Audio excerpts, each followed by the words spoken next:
iOS या Mac OS development की दुनिया में डिपेंडेंसी मैनेजमेंट एक बहुत बड़ा टॉपिक है। पर क्या ये सिर्फ एक टेक्निकल काम है या फिर ये एक सोच, एक फिलॉसफी चुनने जैसा है?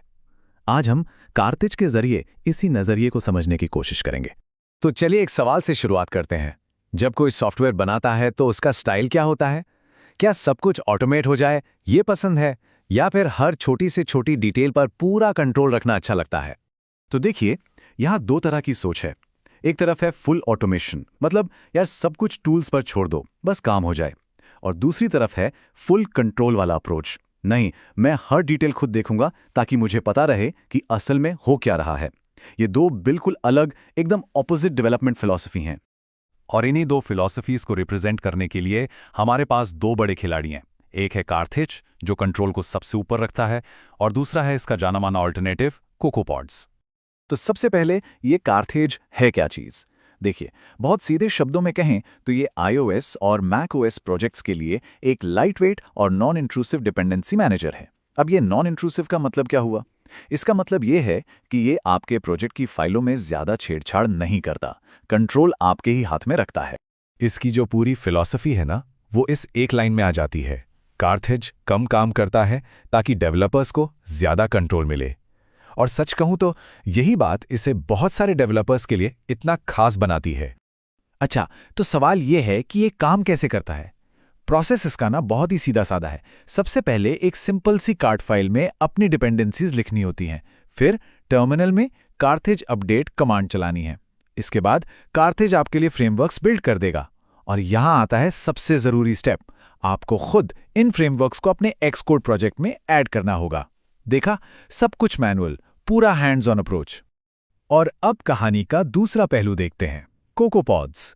इसे ऑटोमेशन और आसानी का चैंपियन कहा जाता है। मतलब जहां कार्थेज कंट्रोल की बात करता है, वहीं कोकोपॉड्स का पूरा फोकस चीजों को आसान बनाने पर है। और इसका काम करने का तरीका भी बिल्कुल अलग है। तो चलिए अब इन दोनों का एक फिलॉसफिकल मुकाबला कराते हैं। देखते हैं कि इनके बीच जो बड़े बड़े फर्क हैं वो आखिर हैं क्या। ये टेबल इनके बीच के फर्क को एकदम साफ कर देती है।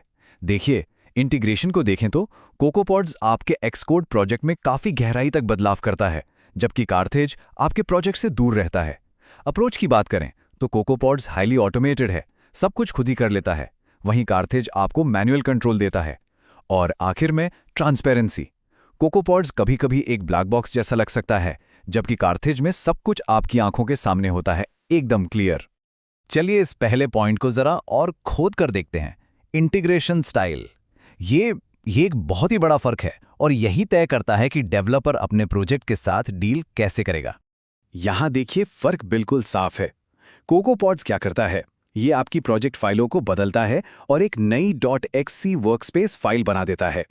ये फाइल एक तरह से एक बड़ा सा कंटेनर है जो आपके प्रोजेक्ट और सारी डिपेंडेंसीज को एक साथ मैनेज करता है। वहीं कार्थेज वो फ्रेमवर्क्स को साइड में अलग से बनाता है और फिर आपको उन्हें खुद अपने प्रोजेक्ट से जोड़ना होता है। मतलब वो आपके प्रोजेक्ट स्ट्रक्चर से पूरी तरह बाहर रहता है। और इंटीग्रेशन का यही फर्क हमें सीधे दूसरे बड़े सवाल पर ले आता है, सिंप्लिसिटी चाहिए या ऑटोमेशन? सच पूछो तो इन दोनों की फिलॉसफी का जो सार है ना, वो इसी सवाल में छिपा है। तो चुनाव बहुत सीधा हो जाता है। अगर ऑटोमेशन पसंद है, ये चाहते हैं कि टूल ही सारा भारी काम कर दे, तो कोकोपॉड्स आपकी पसंद होगा। लेकिन अगर पूरा कंट्रोल चाहिए, हर चीज खुद मैनेज करनी है, तो कार्थेज ही सही चॉइस है। ये पूरी तरह से डेवलपर या टीम की अपनी अपनी पसंद पर डिपेंड करता है।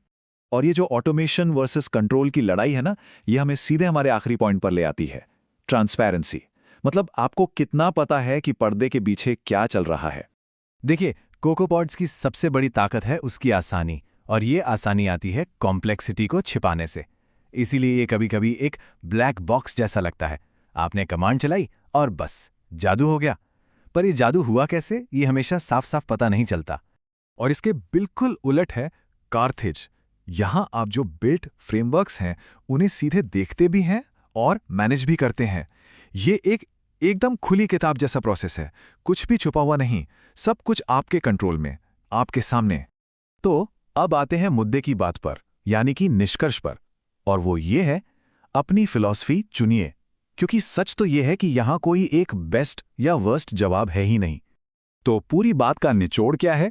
कोकोबॉट्स का मतलब है ऑटोमेशन और आसानी, कार्थेज का मतलब है सिंप्लिसिटी और कम से कम दखलंदाजी, और हाँ, एक तीसरे बड़े खिलाड़ी को भी नहीं भूल सकते, स्विफ्ट पैकेज मैनेजर यानी SPM। ये एप्पल का अपना टूल है और इसकी सबसे बड़ी ताकत है इसका नेटिव इंटीग्रेशन, मतलब ये एक्स कोड के अंदर ही बना हुआ है जो इसे वाकई बहुत पावरफुल बना देता है। और सुनिए, इन फिलॉसफीज को समझना सिर्फ थ्योरी की बात नहीं है, ये प्रैक्टिकली बहुत ज़रूरी है, खासकर इंटरव्यूज में और जब बड़े स्केलेबल आर्किटेक्चर डिज़ाइन करने हो। इससे पता चलता है कि कोई सिर्फ टूल चलाना नहीं जानता, बल्कि ये भी समझता है कि कौन सा टूल कब और क्यों इस्तेमाल करना है।